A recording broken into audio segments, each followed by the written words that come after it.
Hello, everyone, and welcome back to Marginal Revolution Podcast. I'm sitting here talking with, of course, Alex Tabarrok, and we thought that today we would discuss two somewhat related microeconomics topics. And Alex will start by presenting the notion of what are called compensating differentials, and then I'll do my usual mix of trying to be skeptical and difficult, and we'll see where we end up. After that, we'll consider the topic of what is called selective incentives, an idea sometimes associated with Mancur Olson, and we'll be telling you more about that in just a bit. Alex, compensating differentials. All right, compensating differentials. It's one of my favorite models, though it's so simple, the idea that you might not even call it a model. And yet, despite being simple, it has a lot of implications for thinking about economics and thinking about public policy. And compensating differentials goes all the way back to Adam Smith. And he said in the Wealth of Nations, the wages of labor vary with the ease or hardship, the cleanliness or dirtiness, the honorableness or dishonorableness of the employment. So Adam Smith was saying that you can't just predict the wages from, productivity or from how many hours it takes or something like that. He says you also have to look at these other factors like, is this an honorable employment? Is it a fun job? Is it a clean job? And indeed, you can still see this today. So take, for example, butchers and bakers. Okay, all right. Butchers, they earn about 10% more than bakers. And then they're actually less likely to be college educated. But suppose the education is about the same. They're actually less likely, but let's just suppose it's about the same. So why do butchers earn more? Well, I think it's probably because being a butcher involves just a lot of blood and guts, and it's just a less pleasant job than working in a bakery. People like to bake. This is something which they do, on the weekends. This is something which they enjoy. It's a fun job. We see the Great British Baking Show. I've never seen the Great British Butchery show.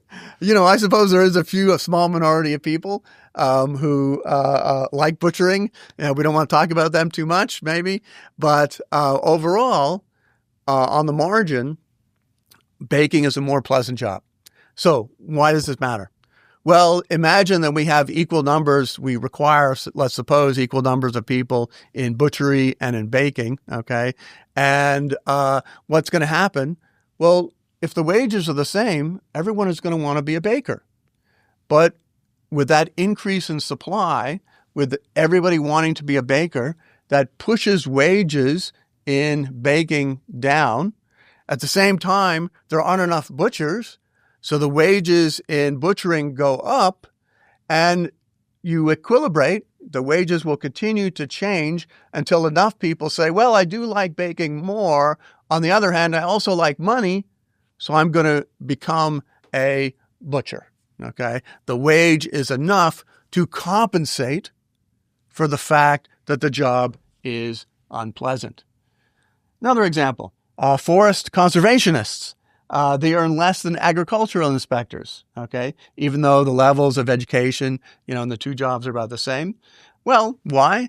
Because people like the idea of forest conservation. They like the idea of being out, in the forest, okay? And improving the environment and so forth. So I think that the idea explains differences in wages, which are not obviously driven by differences in the skill levels or the education levels which are required to do the job. And that turns out to be important in a lot of policies. Before we get to the economics, a family anecdote. My sister, when she was much younger, was a butcher. And the pay was pretty good. Yeah. But here's what she said. She said the two hardest things for many people, and I think she was including herself, is having to carry heavy trays of meat, which is probably less of a problem for bakers, and the cold that you have to spend your whole day in, and that this led to a lot of serious health problems. And a lot of people literally could not physically continue to be butchers past some point in their 40s because of these issues. So that's consistent with everything you said. Right. Those would be her version of the details. I think I agree with almost everything you said except for that word simple. I hear that word simple and it sets me off. Yes. So I think there's a lot of choices where segmentation is what the governing principle, not compensating differentials. So we're tenured professors. If you compare us, say, to the adjuncts, well, we're paid more, we have higher job security, we have 40 different things that are better than what they have, and they don't have a compensating differential. They're just stuck because there's something that's tiered. So if there's a common fixed factor behind the production of something or what gives rise to the qualities of a job, there'll be a bunch of jobs that are just better than other jobs across all dimensions. Here's another simple example. Say you wanted... Simple example, Tyler? Simple example, yes. Brain surgeon. You need surgery on your brain. You go to your brain surgeon and you see that the office and operating room are dirty. You don't actually say, oh, this is dirty, so the quality of the product must be really high. That's the differential. And the two offset each other. Some people want the clean rooms with the bad surgeons. Other people want the great surgeons with the dirty rooms. It's not impossible as an equilibrium, but it's hardly what you would expect to find. And I predict if you needed brain surgery, you would not show up at the dirty room of the brain surgeon, right? So that's a case where all good things come together. Yeah. So as always in economics, there's a ceteris paribus, an all else equal condition, right? And I think this is what does fool people, because in general, if you look at unpleasant jobs versus pleasant jobs, okay, unpleasant jobs, being a garbage man, right? Pleasant jobs being a professor, right? Yes, it is true. The pleasant jobs actually tend to pay more. Right. They may end up earning more quite soon, but I accept your point. Okay. I'm teasing. All right. But it's also true. Yes. Don't confuse the audience now. Yeah. So people think, how can you possibly say, you pointy head economists, how can you possibly say that the more pleasant the job, the lower the wage, when I look around the real world and I see that pleasant jobs have higher wages and the hard jobs, the unpleasant ones, being the garbage man or the butcher compared to being the professor, those wages are actually lower, right? And this is a question of what else are you controlling for? If I may, it does require some skill to be a professor. At something. Skill is something. Something. It requires something which is rarer than the skill which it requires to be a garbage person. Garbage, it's a hard job. I'm not saying that it's not a hard job. I would not like to do that job. I would have difficulties doing that job. I often think about the employee at Starbucks who has to remember all the codes on the machine. I would not be good at that. Nevertheless, it is the case that whatever skills we have as professors have turned out to be rarer and more in demand than the skills which are required to be a Starbucks clerk or a garbage person. So it is, however, once you control for other factors, if you take the garbage person and the Starbucks clerk, okay, the garbage person will earn more, okay, holding all else the same because of the unpleasant conditions. But you can make so many propositions true by controlling for all other factors. I think there's a deeper point of how many settings are settings where the Adam Smith compensating differential story is true, and we agree there's plenty. And then there are other settings where the all good things come together story is true. Now, to the extent a process has increasing returns, I think we're much more likely to get the all good things come together story. That the hospital with the best brain surgeons is also the cleanest hospital, the best customer service, they'll have better parking facilities, not a priori. Again, you could tell the other story. But when there's this common fixed factor that leads to good things or bad things underneath, you're out of the world of compensating differentials ruling at the margin. And again, I think increasing returns is where you're most likely to see these other effects pop up. And yeah, you can dismiss them by saying we're controlling for returns. We're not going to consider increasing returns. But if you're trying to understand the world, you've got to see both cases and how they fit together. I agree. I definitely have to see both cases. I would also say that the compensating differentials, it's not inconsistent with all good things coming together. Here's another way of thinking about what's going on in the model.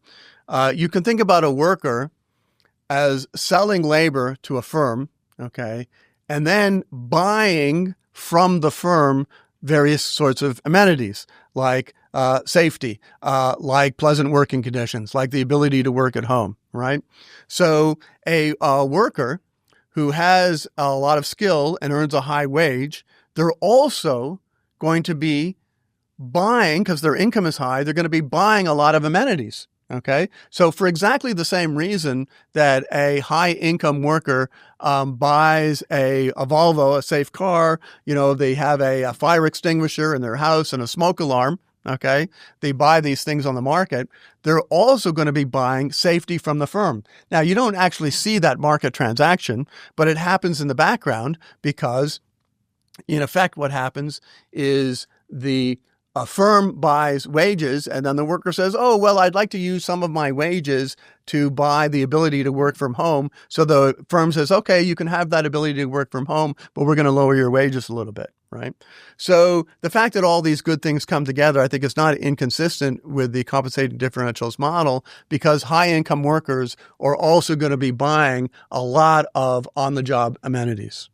You can also have both effects operating at the same time at different margins. So as you know, I once wrote a book and also an Atlantic article saying you will not find the best food at restaurants with beautiful women. Right. So that's a kind of compensating differential. Well, if you go there for the beautiful women, or men for that matter, you care less about the quality of the food, and that's a trade-off you make. I argue that's true, but at the same time, I recognized that the restaurants with a lot of beautiful women, they still have above average food. Right. It's not the worst food, hardly ever. It's attracting high-income, well-educated men, or possibly other women, and they want pretty good food. So on a scale of 1 to 10, you maybe get like food quality of 7.7, which is clearly above average, but you're not going to get 9.8. So there you have both margins in the same setting, one way in which the good things are coming together, but the very best things on the food side are still somewhere else, where there's like the Chinese grandma yelling at her grandkid Yes. and demanding, a very good set of dumplings. I guess from our food choices, I'm willing to make the trade-off a little bit more towards the beautiful women than you are when we go out to restaurants. When we go out for lunch, Yes. I'm not sure we're getting either all the time. Well, yeah. Yes, there are other compensating differentials. Yeah. Holding the coalition together. We have to pay for the conversation of some of our That's right. partners. Yes, that's true. But it's still well above average food we get at lunch. Right. It's like Brian's favorite Afghan place.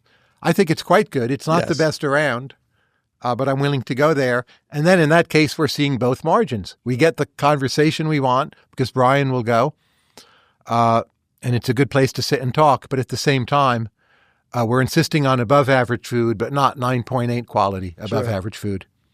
Now, these compensating differentials can be very, very large. So there are some estimates, as you probably know from Kip Viscusi and others, that in the United States, this accounts for about 18% of GDP, right? So people, what's the this here? Yeah. So people are the amenities that people are buying in terms of a more pleasant work environment are worth about 18% of GDP. So if we got rid of all those amenities, our wages would be 18% higher, but we would have less pleasant working conditions. So safety, things of that nature. We're buying a lot of on-the-job safety. We're buying a lot of on-the-job pleasantness. And of course, as workers get richer, they buy more of these amenities, which is why people in richer countries have safer jobs. You might think that, it's because of government regulation, which is not, let's say, not unimportant. It's not zero effect, okay? But I think the major reason why jobs are safer in richer countries is that people are willing to pay more for safety. Oh, I agree with that. But are those investments so excluded from GDP? Like you have to spend money to make the workplace safer. It's not just magically safer. You might put it in a safer place in a way that costs nothing, but mostly it should show up in national income accounts, or 18% sounds very high to me. I don't doubt that the size of the amenities are that valuable, but that they're unmeasured. I don't know. Yeah, so I guess, you are buying a service which has to be produced. and the value of that service is greater than the cost, whether the difference is 18% or just the cost in terms of reduced wages is 18%, I think that's more the Viscusi measure. But either way, this is a big number. It's a big number. Whether it's counted in GDP or not, it's a big number, right? And this also has an effect in lots of policy discussions, some of which can be controversial. But if you think about the gender wage gap, okay, so it's sometimes said that, women earn, it varies 80 cents for every dollar, that a man earns. That doesn't control for anything, okay, right? Once you control for education and skill and so forth, this gets smaller, okay? But then you also have to control for these sort of quite difficult, elusive sometimes job amenities. So Claudia Golden, for example, has pointed out that men are much more willing to take inflexible jobs requiring inflexible hours. Okay, and longer hours, too. Longer hours and inflexible hours where your hours are less under your control. That's what I mean by inflexible. So, for example, in one study of male train and bus drivers, okay, the train and bus drivers are paid equally by gender. Okay, there's no differences whatsoever in what they're paid on an hourly basis. But it turns out that the male drivers, their wages, their returns are much higher, okay, because they take a lot more overtime, right? They take 83% more overtime than their female colleagues, and they're much more likely to accept a overtime shift, which pays time and a half, okay? The male workers also take fewer unpaid hours off. So the male salaries on a yearly basis end up being higher, even though males and females are paid equally. Now, you can, roll this back and say, well, that's because of the unfair demands on women of childcare or something like that. But it's not a market discrimination. Okay, it's not market discrimination. It's a compensating differential. Males earn more because they're more willing to take the inflexible overtime hours and so forth. It's very similar. One of the most interesting ones is that Uber drivers, male drivers earn a little bit more. Now, obviously, there's no gender difference, okay, whatsoever in how the drivers are paid. But it just turns out that male drivers just drive a little bit faster. Okay. So I've noticed this, by the way, when I take Ubers. So on a yearly annual basis, they make about 7% more. Now, again, it's not entirely obvious that this is even better for the male drivers. Maybe they're taking a little bit more risk. Maybe they're a little bit more likely to get into an accident as well. Or just get lower ratings, yeah. Or get lower ratings, something like that. So it's not entirely obvious that the higher wage is necessarily better. Nevertheless, you get differences in wages which are driven by compensating differentials and not at all driven by any type of discrimination. But isn't there a way to think about the gender gap in wages that's less benign than what you're presenting, drawing on Claudia Golden? So in the all good things come together model, imagine there are workplaces where workers want to cluster by talent. And this seems more and more true. It's clearly true in academia. It's true in the major AI companies, consulting firms, law firms. And people want to work with others they'll learn a lot from. And those tend to be the firms where all good things come together. They have plush carpets, nice art on the walls. Since everyone's so productive and learning from each other, they're going to have long hours, possibly inflexible hours, as in many law and consulting firms. And rather than compensating differentials, it's like the tenured professors and the adjuncts. You end up in one group or the other. You don't earn the compensating differential. And it may be that women or other groups who value flexibility of hours more, they end up in the worst network, and there's a gender gap in wages. And it is unfortunate. It's not that we want to force the women to work more, but they don't get the compensation for it. They just end up worse off in the same way that the adjuncts are worse off in a university. Yeah, I mean, they get the compensation of having the more flexible work hours, which we're not measuring. But the wage gap is just growing at the other place, and the working conditions along other dimensions will be much better. And it's an increasing return story. And someone gets the short end of the stick. Not only women, but maybe women on average would be more likely to suffer. Yeah, I'm not sure it's the short end of the stick, though I agree. I agree with increasing returns that the people who work longer hours will also earn higher salaries and maybe have plush offices and so forth. Overall, let me put it this way. One of the things which I think the feminism story sometimes gets a little bit wrong is to actually underestimate the value of that women get and that men can get as well of childcare, of looking after kids, of spending more time, at home or spending more time doing childcare. That can be extremely valuable and extremely at the end of life, right? Who writes on their tombstone, "I wish I could have worked more," right? Okay. You're looking at one. Yes.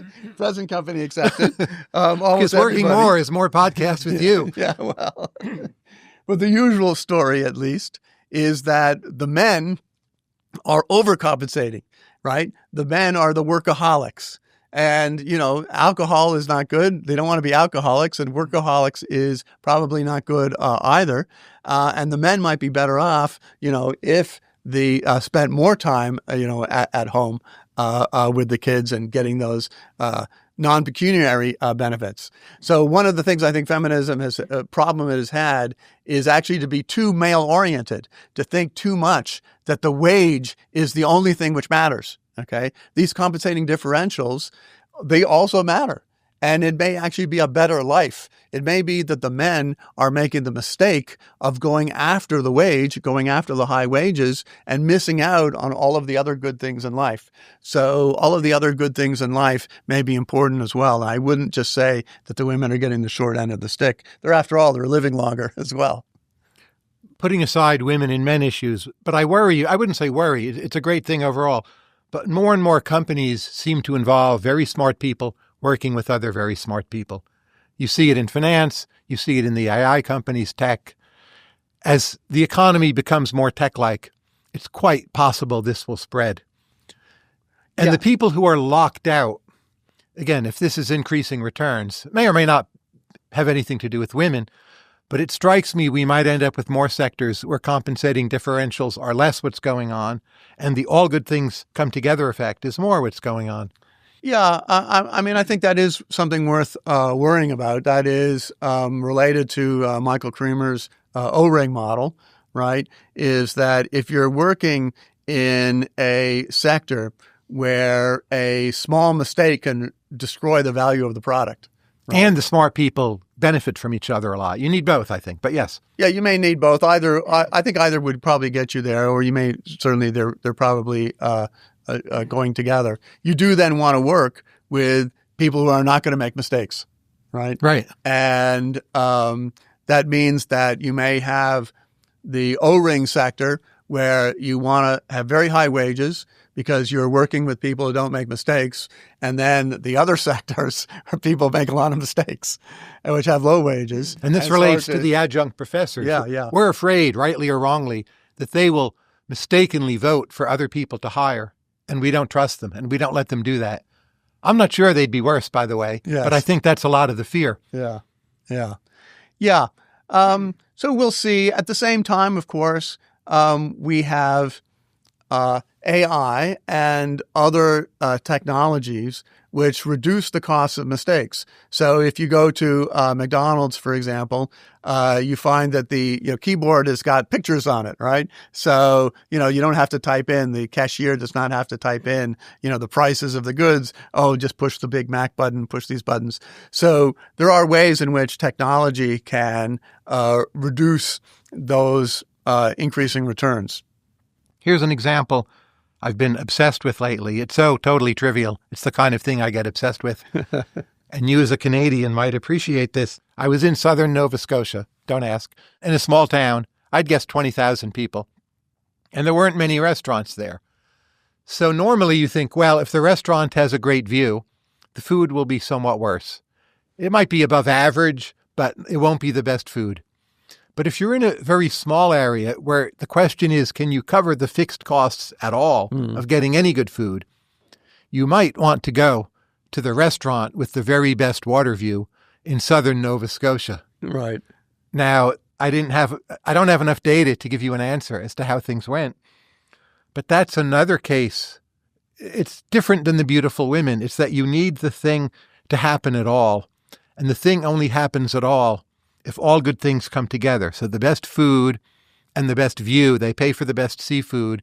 And that's the only way this small town in southern Nova Scotia can support quality, say, lobster at all. Right. Yeah, it is a problem in economics that fixed costs ruin a lot of good theories. Yes, or validate them. Yeah.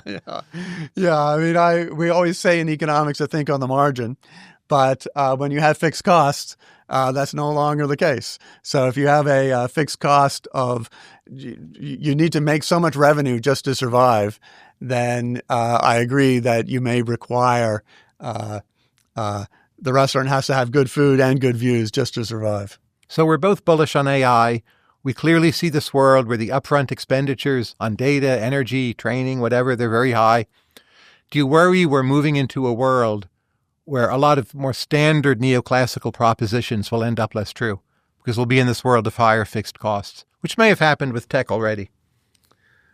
So in general, I think all bets are off with AI in the sense that the range of possibilities that I see for the future is very wide and difficult to predict. So at the same time that I'm not a boomer, I don't think that AI is going to start growth rates of 10, 20, 30, 40% per year. I don't think that's going to happen anytime soon.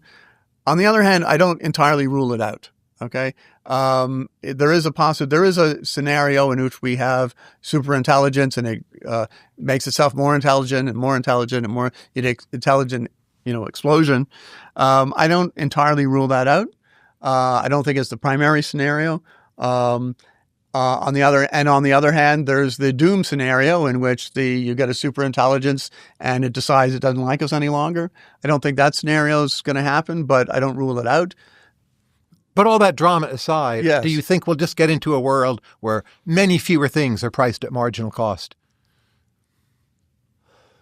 Fixed costs were very high, or maybe you're at some kind of funny notion of average cost, and there's many different notions of average cost, of course, but we'll see whether the fixed costs are actually high or not. Of course, the initial training of the models have a big fixed cost, but relative to the size of the market, the fixed cost may not be that big. Maybe not. Right? Okay, so if you think about the size of the market as being labor, which is the biggest market there is, okay, it's most of world GDP, which is 25 trillion, 30 trillion, something like that. That's most of world GDP. That's the addressable market from AI. The fixed costs may be quite small relative to the addressable market. So in that sense, I think marginal costs will still dominate. I think Waymo, fixed costs are going to be important at the beginning, but 10 years from now, it's all going to be marginal cost. So I'm not putting aside the two crazy scenarios or the two extreme scenarios. I'm not too worried about a more fixed cost world. And you're stating the time path issue, which could be that over time, the so-called fixed costs just become sunk costs. Yes. We forget about them. And in the long run, the world is just so neoclassical, where everything in a way is priced at the cost of energy. Exactly. And neoclassical theory has never been more true in the super long run. That's also possible. Yes, exactly. Yes, exactly. Yes. Let's finish up on compensating differentials. I want to make two more points or a couple more points, and then we'll get on to selective incentives. Absolutely. Okay. So we've talked about the gender wage gap, things like that. It should be pretty clear that you see these compensating differentials in a lot of other areas like housing prices and crime. Okay. So housing prices tend to be very low in high crime areas. If you reduce the crime, The housing prices go up, compensating differential. Good weather. People are willing to spend, more to live in places with better weather, compensating differential.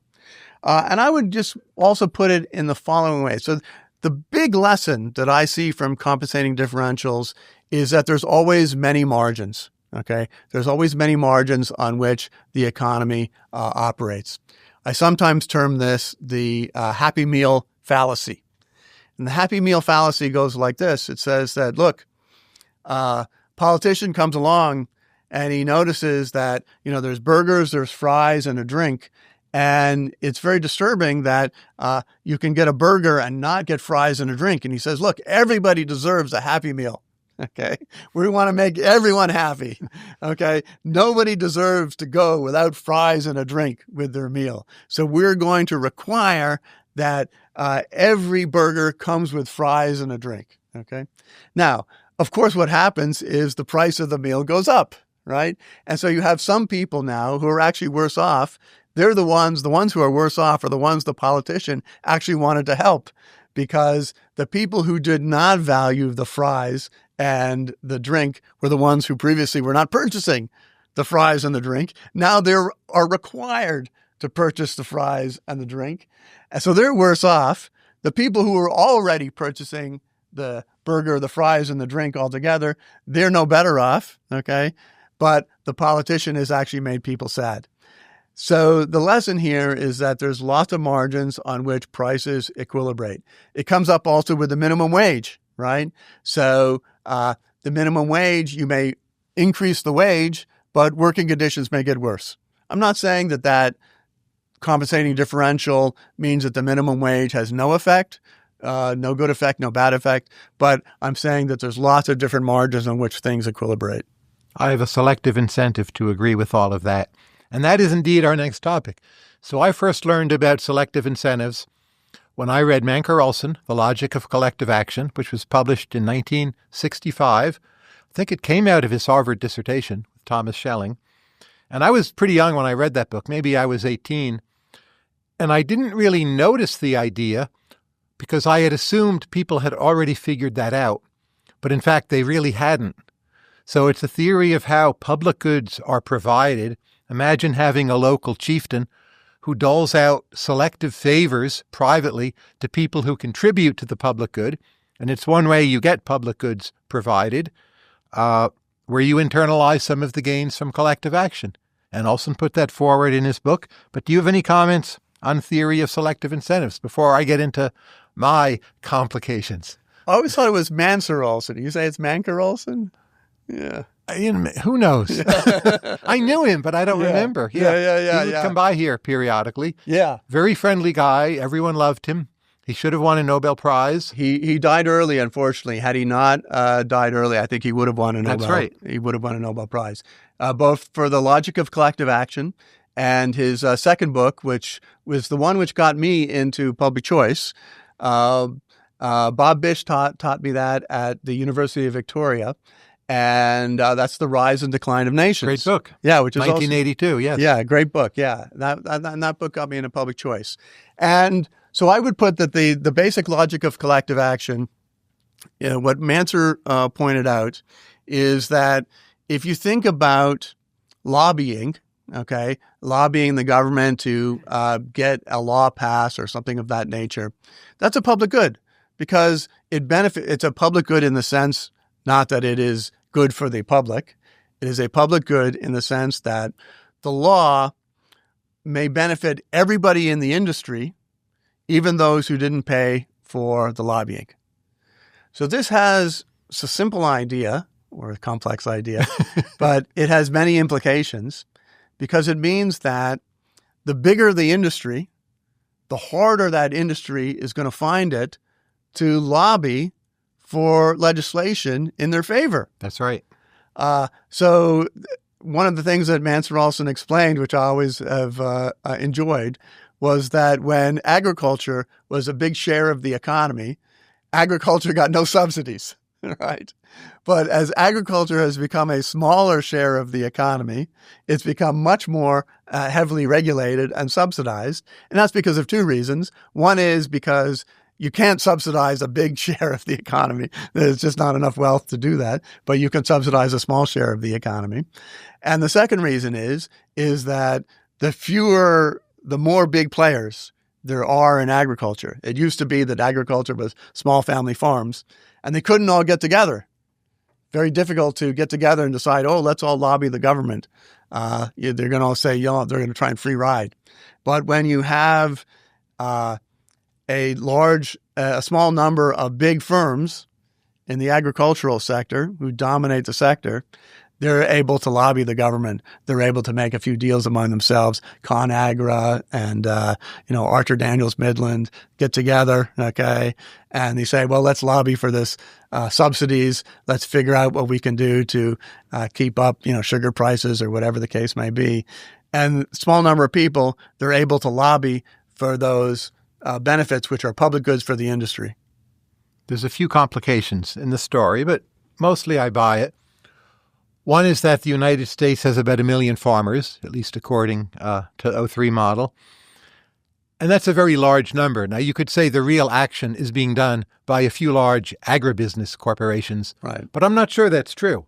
So politicians are terrified by the Iowa primary, which is early in the cycle. There's talk about moving it later. But those are the voters, right? It's not that you're worried about agribusiness. And the numbers of farmers or people employed in that sector, it seems large enough that even though it's small, say relative to the number of people who work in retail, it still seems large enough you wouldn't get the public good produced. And if you ask the general question, like who gets a subsidy? Well, school teachers get sort of indirect subsidies. There's really a lot of them, pretty high number. And I just don't know how well it correlates. Whether it's really a numbers issue. And Olson's model seems to imply that it is. Yeah. So let me finish up on Olson's model, and then I'll come back to that. Yeah. I kind of agree with you, actually, and I've changed my mind over time. So the lesson of Olson's model is the following. These small groups are better organized, so they have a lot of lobbying, and they get a lot of benefits in their favor. The big groups then are the ones who are exploited.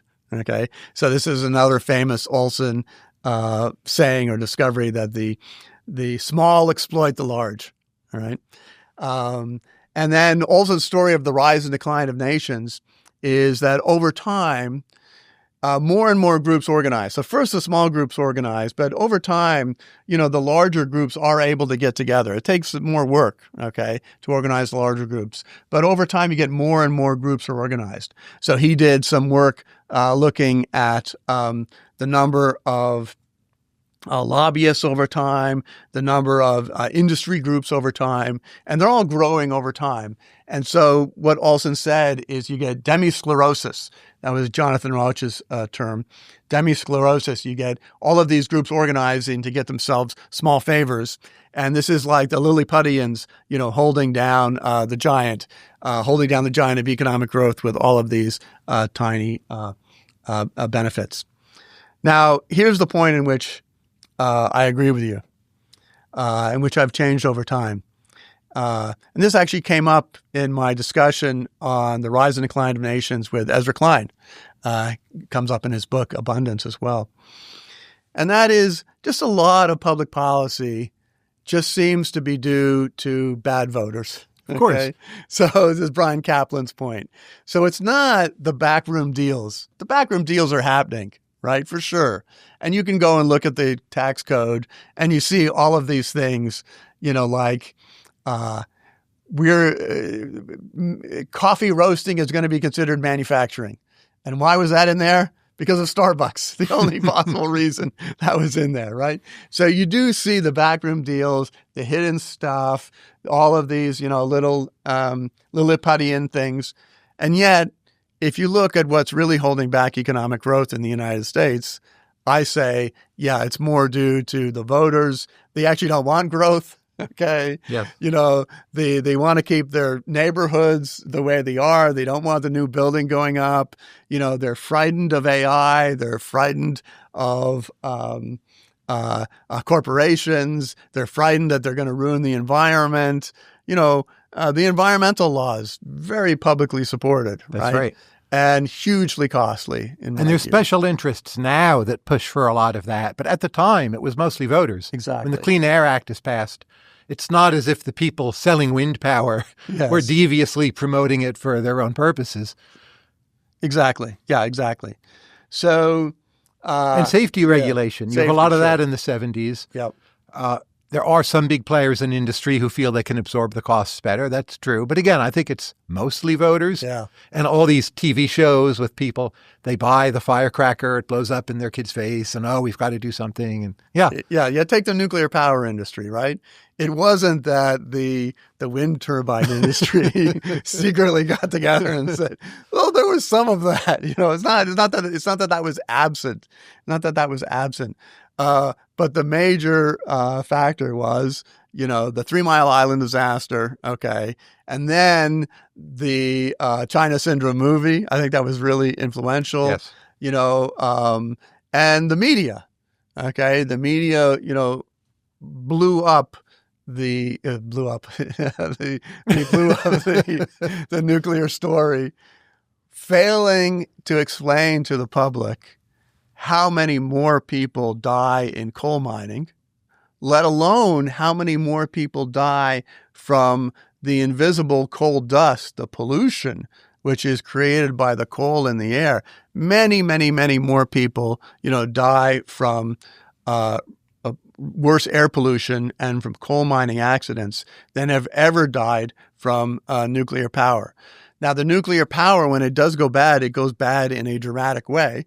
I've never seen a movie, about maybe there's one with Sally Field where the coal miners get dust. Yeah. I haven't seen it, but I've heard. Yeah, I know what it is. Yeah. But I've seen several about the nuclear disasters, including the Chernobyl. Right. Was a great one, and of course the China Syndrome and lots of others as well.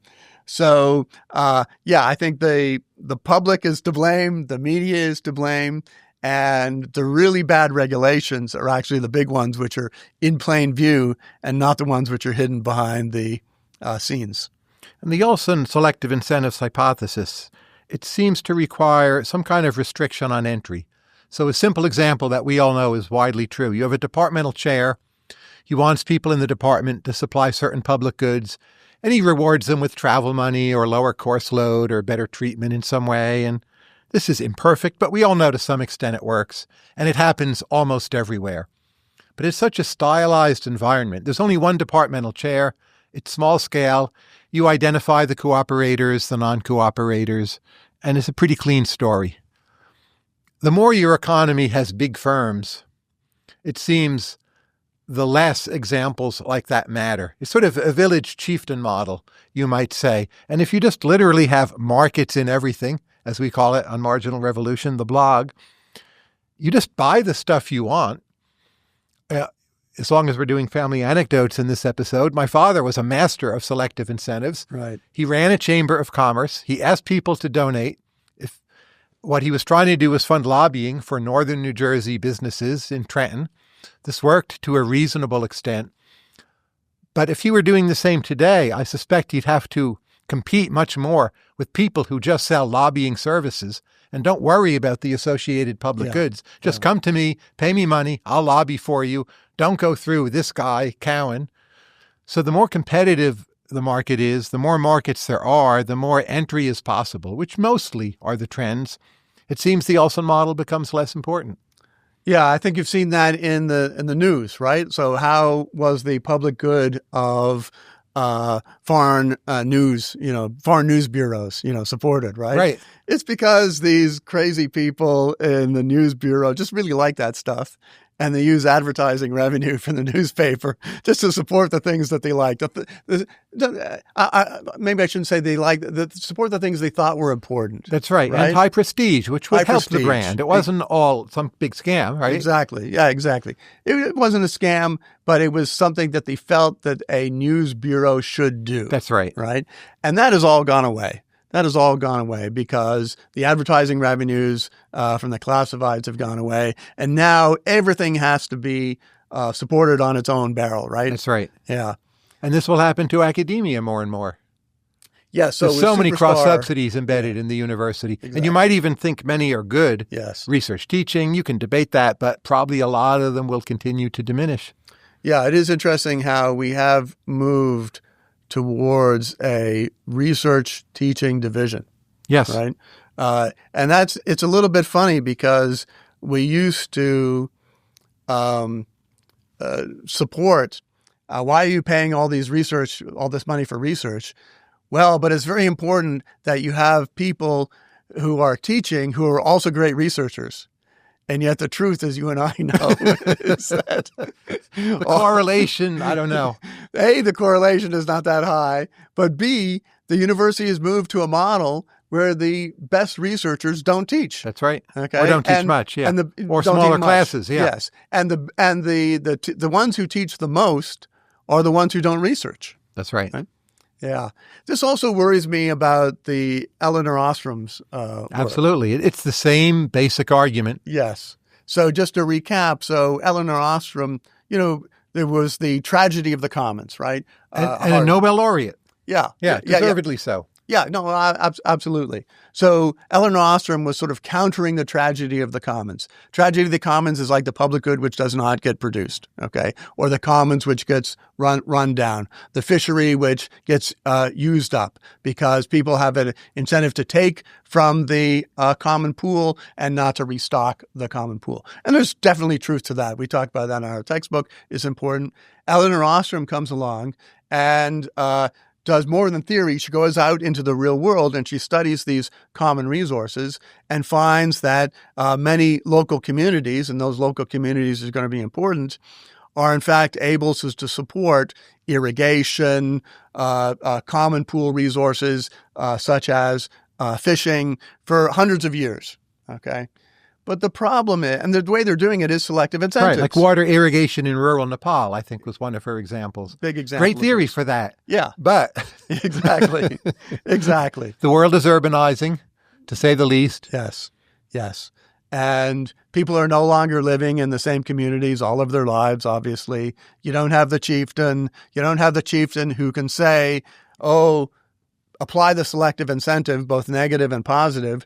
The chieftain looks around and says, oh, this guy is, taking from the common pool. They're fishing too much. Okay. So we're going to, not make them, master of ceremonies, at the local meet, right? Or whatever.